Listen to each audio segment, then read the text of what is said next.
Gynaecologic malignancy का management शुरू होता है स्टेजिंग से, और ओवेरियन मैलिग्नेंसी की स्टेजिंग सर्जिकल होती है, it is not clinical.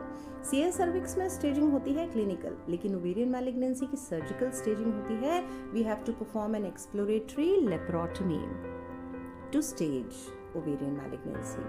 Hello and welcome to Sai Samarth Gynae classes. I am Dr. Shikha Pandey and आज इस वीडियो में मैं आपको स्टेप बाय स्टेप अप्रोच एक फील देने की कोशिश करेंगे कि किस तरह से एक्सप्लोरेटरी लेप्रोटमी की जाती है। तो सबसे पहले बात करते हैं एक्सेस की। सबसे पहले ये बात करते हैं कि एक्सप्लोरेटरी लेप्रोटमी होती क्या है। तो उसका मतलब ये है कि हम लेप्रोटमी करके हम पेरिटोनियल कैविटी में एंटर करके ये देखना चाहते हैं, एक्सप्लोर करना चाहते हैं हर एक ऑर्गन को वहाँ पे, चाहे वो लिवर हो या इंडिक पैरायोटिक लिम्फ नोड्स हो, कि कहीं कोई मेटास्टैटिक डिपॉजिट तो नहीं है, कहीं कोई और लीजन तो नहीं है, एडिशंस कितने हैं, या हमारा जो ओवेरियन मास है वो कितना बड़ा है। पेल्विक एक्सप्लोरेशन करते हैं, उसमें हमारा ओवेरियन मास की ग्रॉस फिजिकल कैरेक्टरिस्टिक्स क्या है, कॉन्ट्रालैटरल साइड कैसा है, कितना एसाइटिक फ्लूइड है, कैसा है, लिम्फ नोड्स कितने बड़े हैं, उनकी सैम्पलिंग करना है। तो ये सब जो प्रोसेस है इसको नाम दिया है एक्सप्लोरेटरी लेप्रोटमी। तो we are trying to explore अंदर क्या है, ठीक है। तो सबसे पहले स्टार्ट विथ एक्सेस। एक्सेस ये टिपिकल इंसिजन है, चाहे वो सर्जिकल कॉज के लिए हो और चाहे वो हमारी गायनिक मैलिग्नेंसी हो, पर इंसिजन इस तरह का दिया जाता है। देख रहे हो, वर्टिकल इंसिजन दिया है, ट्रांसवर्स नहीं है। और इसका बेनिफिट ये होता है कि अंदर जो ओवेरियन मास है ना, उसके रप्चर होने की चांसेस बहुत कम होती हैं। सेकेंड बेनिफिट ये होता है कि काफ़ी लंबा इंसिजन है, तो जो एक्सप्लोरेशन है, जो हमें स्पेस मिलती है वर्क करने के लिए, वो ज़्यादा रहती है। अब जब हम एक बार अंदर पहुंच गए पेरिटोनियल कैविटी में, तो क्या होगा। अगर ओवेरियन मैलिग्नेंसी है तो उसमें एसाइटिक फ्लूइड बहुत कॉमन है उसकी प्रेजेंस, क्योंकि बहुत जल्दी वो पेरिटोनियम को इन्वॉल्व कर लेता है मैलिग्नेंसी, और एसाइटिक फ्लूइड प्रेजेंट होता है। अगर प्रेजेंट है तो आप उसका कैरेक्टर नोट करो और थोड़ा सा फ्लूइड 50 ml के करीब सैम्पलिंग के लिए कलेक्ट कर लो। अगर नहीं है तो फिर आप 20 ml नॉर्मल सलाइन लेना है, उसको पेरिटोनियल कैविटी में डाल लेना है, और 3 साइड्स हैं जहाँ से आपको उनको एस्पिरेट करना है। एक पैराकोलिक कटर है, एक सब डायफ्रेगमेटिक स्पेस है, और एक पाउच ऑफ डगलस है, रेक्टोवेजाइनल स्पेस। तो ये 3 साइड से आपको वो एस्पिरेट कलेक्ट करके ले लेना है। This is the second step. उसके बाद बच्चों, आपने फ्लूइड एस्पिरेट कलेक्ट कर लिया। अब आपको एक क्लॉकवाइज मैनर में जीआईटी का एक्सप्लोरेशन करना है।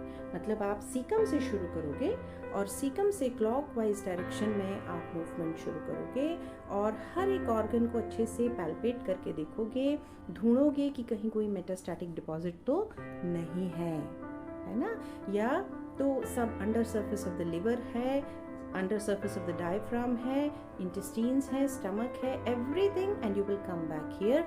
This is the exploration of the GIT। And now we will move to our main site, pelvic area, जहाँ पे हमारा ओवेरियन मास है। तो पहले हम जाएंगे उसके फिजिकल कैरेक्टरिस्टिक्स को नोट करेंगे। साइज कितनी बड़ी है, सरफेस कैसा है, इरेगुलर है, रफ है, स्मूथ है, एडिशंस कितने हैं, उसकी मोबिलिटी कितनी है, मास सिस्टिक है, सॉलिड है, ये क्या है, ये सब ये gross physical characteristics of the tumour है, पहले वो नोट करना है। Then you move to the contralateral ovary. Contralateral ovary and tubes. You have to note the condition, and then you have to explore the pelvic lymph nodes. Rectovaginal space को भी feel करके देखना है, palpate करके देखना है, और पैरायोटिक lymph nodes को भी पैल्पेट करके देखना है, ठीक है। फिर हम नेक्स्ट स्टेप पे आते हैं, और वो है sampling of the metastasis and peritoneal sampling. तो अगर आपको कहीं पे भी मेटास्टैटिक डिपॉजिट मिला है, एक ऑब्वियस डिपॉजिट आपको दिख रहा है कि ये कोई मेटास्टेसिस हो सकती है, तो आपको उसको सैम्पलिंग करना है।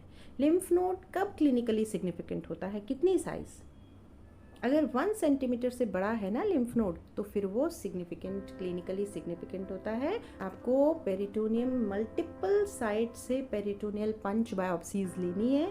अगर उसमें मेटास्टैटिक डिपॉजिट नहीं भी है तो भी आपको multiple punch biopsies from the peritoneum लेनी होती हैं।